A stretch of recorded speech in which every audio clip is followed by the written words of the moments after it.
seorang ahli parlimen PAS, ahli parlimen bacok, ya, menyerang dan juga menyindir Perdana Menteri. Tetapi yang mengejutkan sahabat semua, apabila rakyat Malaysia membalun dan juga menempelak kau-kau, ya, ahli parlimen bacok ini.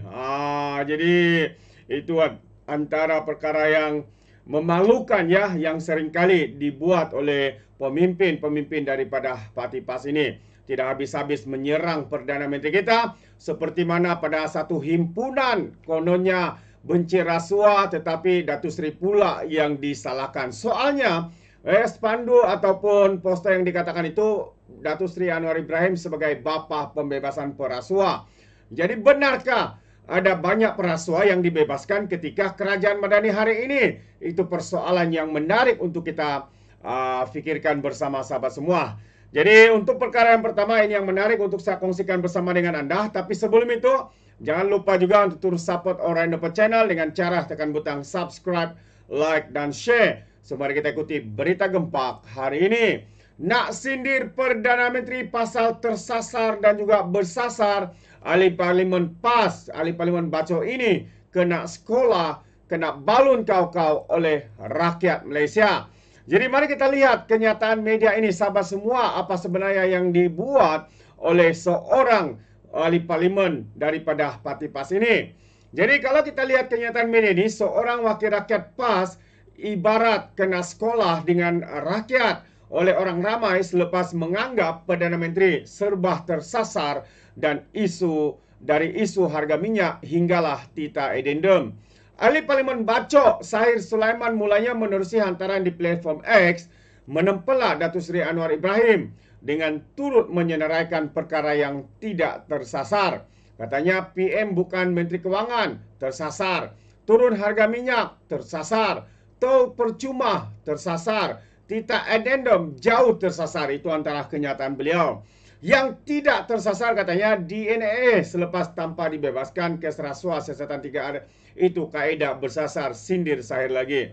Jadi rata-rata rakyat Malaysia membidas kenyataan penolong Setiausaha Agung PAS itu, termasuk mengingatkan bahawa indeks persepsi rasuah jatuh 2 tahun berturut-turut ketika PAS dan Bersatu menjadi kerajaan selama 33 bulan dalam Kerajaan Perikatan Nasional. Malah ada yang menyindir PAS apabila Parlimen Kepala Batas Siti Mastura Muhammad pada 22 Januari lalu membayar sebanyak hampir 1 juta ringgit dalam bentuk ganti rugi dan kos guaman termasuk faedah kepada 3 pemimpin DAP. Dan selain itu, warganet juga tidak lupa dengan penampilan Sahir yang ikonik dengan pantunnya ru ni semasa debat model baharu ekonomi Malaysia dengan Menteri Ekonomi Datuk Seri Rafizi Ramli pada Ogos 2023. Tersasar abah kau, makin meroyan puak-puak PAS. PN ini, kalau PMX bukan Menteri Kewangan, takkan tahu penyelewengan dibuat PN semasa jadi kerajaan. Harga minyak setakat hari ini masih kekal RM2.05. Ya, tol percuma, kewangan negara syarat dengan hutang. Nak lagi percuma, tegas milik pemilik akaun X, Nizam Musa. RM RM830,000 dermah pada DAP tersasar ke meet target. Itu antara soalan yang dikemukakan oleh rakyat Malaysia kepada ahli parlimen bacok ini. Dan seorang lagi berkata, cukup jumlah tersasar, tak cukup jumlah teks tersasar jadi teksi. Mimpi Nabi tersasar, mimpi balak, tunggang addendum tersasar, tunggang penyakau. Tunggang derma jihad tersasar, tunggang derma jahat, kecam seorang lagi warganet. Jadi seorang lagi menyindir dan menempalak Sahir Sulaiman ini, katanya tersasar ni bila kau tahu kau tak pandai debat, tiba-tiba masuk TV kau berdebat bahwa slide, show dan pantun. Orang Sabah panggil orang macam kau ni sasat. Contoh ayat, jangan kau ikut dia. Sasat sudah dia itu. Sindir seorang daripada warga Sabah. Jadi inilah sahabat-sahabat semua, cuba untuk menyindir dan menyerang Perdana Menteri, tetapi sebaliknya pula yang berlaku bila rakyat sendiri yang menempelak dan juga menyerang ahli parlimen bacok daripada parti PAS ini. Sangat-sangat memalukan sahabat-sahabat semua. Dan perkara yang kedua, adalah apabila mereka membawa plakat ataupun spanduk ya pada himpunan benci rasuah, kononnya lah mahasiswa. Tapi rupa-rupanya salah seorang daripada individu yang menempela ataupun mengangkat bendera Bapa Pembebasan Perasuah itu ya bukanlah pelajar, mungkin juga pelajar, tetapi dia adalah penyokong tegar kepada Perikatan Nasional, penyokong tegar kepada Mahathir Mohamad. Itu yang dikongsikan oleh warga maya. Jadi perasuah mana yang dibebas zaman kerajaan Madani? Itu antara satu persoalan yang dibuat oleh seorang aktivis daripada penyokong kerajaan hari ini.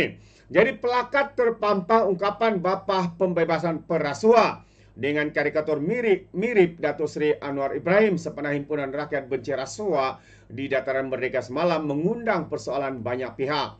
Antaranya TikTokers Wan Hadi yang menyifatkan plakat dengan gelaran kepada Perdana Menteri semasa himpunan yang disertai pelajar Institut Pengajian Tinggi itu sebagai biadab dan langsung tidak berterima kasih kepada kerajaan. Beliau turut menjelaskan adalah tidak betul jika tuduhan membebaskan perasuah dikaitkan dengan keputusan terhadap timbalan Perdana Menteri Zahid Hamidi yang dilepas tanpa dibebaskan daripada 47 tuduhan pecah mana, rasuah dan pengumpulan wang haram dana Yayasan Al-Akal Budi. Perasuah mana yang dibebaskan pada zaman kerajaan Madani soalnya? Berikan saya satu nama. Saya tak ingat kembali kes Zahid katanya ada 87 pertuduhan. Yang tuduh Zahid di mahkamah adalah peguam negara, perlantikan Mahathir dulu, Tommy Thomas. Yang bebaskan Zahid adalah peguam negara, lantikan Muhyiddin, ya, Perdana Menteri yang ke-8. Datuk Seri Zahid lepas bebas daripada 4 pertuduhan rasuah semasa zaman Perikatan Nasional. Katanya menurut rakaman dimuat naik di TikTok yang meraih lebih 58,000 tontonan setakat ini. Jadi terdahulu tular di media sosial ya. Sebuah plakat mengatakan Bapa Pembebasan Perasuah yang turut diarak dalam Himpunan Rakyat Benci Rasuah di Ibu Negara petang semalam. Menerusi kempen demonstrasi anjuran Sekretariat Rakyat Benci Rasuah itu juga tersebar di media sosial poster dengan karikatur menggunakan suit tertera lencana bernomor 47 dan logo Madani berserta caption kerajaan saying corrupter. Dan mengulas lanjut, Wan Hadi menegaskan bahwa mahkamah sudah mengesahkan bukan tanda tangan Zahid pada cek duit terbabit, sebaliknya cop daripada pegawai Presiden UMNO berkenaan. Dan menurutnya lagi, Mahkamah Tinggi Kuala Lumpur terhadap Zahid pada 4 September 2023 juga melibatkan akaun Yayasan Akal Budi yang diasaskan pemimpin itu bukannya menyakau duit kerajaan ataupun dana awam. Jadi tidak ada satupun daripada 47 kes pertuduhan itu Zahid Hamidi terima rasuah atau makan suapan. Zahid hanya dituduh ya pengumpulan wang haram berkaitan salah guna kuasa. Duit dia sendiri masuk dalam akaun Yayasan Akal Budi milik dia sendiri yang ditubuhkan sejak 1994 untuk pelajar-pelajar tahfiz katanya. Jadi tahun lepas kita pun tahu tersebar satu demo AJC Pejabat Pegawai Negara memang disahkan AJC tiada bukti kukuh untuk mendakwa Zahid. Kes Zahid juga katanya lagi bukan sakau duit kerajaan dana awam atau kerja-kerja amalnya, tetapi Yayasan Akal Budi milik Zahid Hamidi yang ditanggung yang tanggung kos pelajar-pelajar tahfiz di Melaka, Perak. Jadi apa sebab nak gelarkan Datuk Seri Anwar sebagai Bapa Pembebasan Perasuah? Soalnya zaman PAS memerintah dan PN dulu ada 156 kes yang digugurkan zaman itu. Kenapa kau penyokong PN tak letak pula Muka Muhyiddin ataupun Ismail Sabri tempelak Wan Hadi lagi. Itu dia. Jadi mereka ini sebenarnya pastinya ya ada cubaannya untuk cuba membina persepsi buruk kepada Perdana Menteri kita. Sedangkan sahabat semua semasa kerajaan PAS dan Bersatu kalau kita lihat ini dia.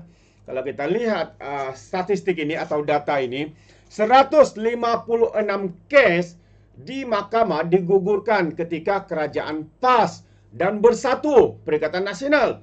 Jadi siapa sebenarnya yang layak kita panggil sebagai Bapa Pembebasan Perasuah? Adakah Perdana Menteri kita hari ini yang ketika hari ini tidak ada satupun yang dibebaskan? Dan yang paling terbanyak pada ketika PAS dan Bersatu Perikatan Nasional menjadi kerajaan 156.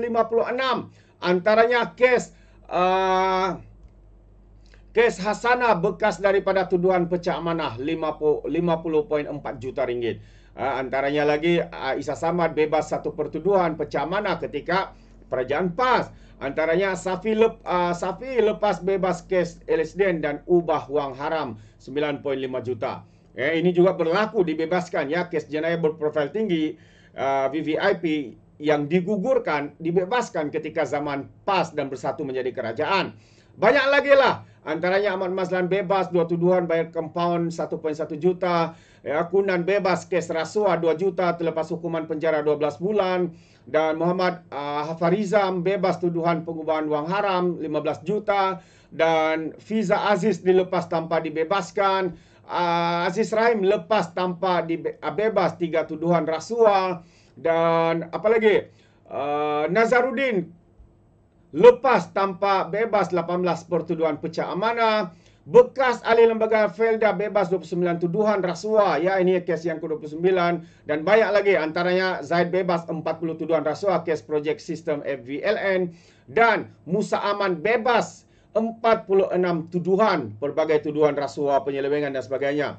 Kes-kes berprofil tinggi ini bebas, digugurkan, dilepaskan ketika PAS dan bersatu menjadi kerajaan. Jadi, adakah mereka sebenarnya menuduh bahwa bapa pembebasan negara itu sepatutnya bukanlah Datuk Seri tetapi ya, mungkin juga Hadi Awang, mungkin juga Muhyiddin Yassin, mungkin juga Ismail Sabri, kerana begitu banyak kes-kes yang digugurkan dan dilepaskan ketika mereka menjadi kerajaan, sahabat-sahabat semua. Hari ini mereka pula membuat tuduhan kononnya Datuk Seri Anwar Ibrahim membebaskan perasuah. Jelaslah sahabat semua, apa yang sedang mereka lakukan hari ini sebenarnya ya cubaan untuk membina ataupun memburukkan imej Perdana Menteri kita, ataupun memperbodohkan mahasiswa-mahasiswa yang nampak bijak tetapi bodoh sebenarnya. Mereka tidak mendapat menilai mana yang benar, ataupun mungkin kerana mereka sudah dihasut ataupun digesa ataupun dibayar. Ini bukan tuduhan, tapi itu segala kemungkinan-kemungkinannya, sahabat-sahabat semua. Itu pandangan saya. Bagaimana dengan Anda? Adakah Anda setuju atau tidak? Anda boleh berikan komen di dalam ruangan komen. Jadi terima kasih. Izinkan saya untuk mengundurkan diri, dan seperti biasa peribahasa mengatakan, tak apapun kangkap, 2 ton keinginan. Dalam bahasa Melayunya, tepuk dada, tanya selera. Sekian je daripada Alright Napa Channel. Saya kita berjumpa lagi. Bye-bye.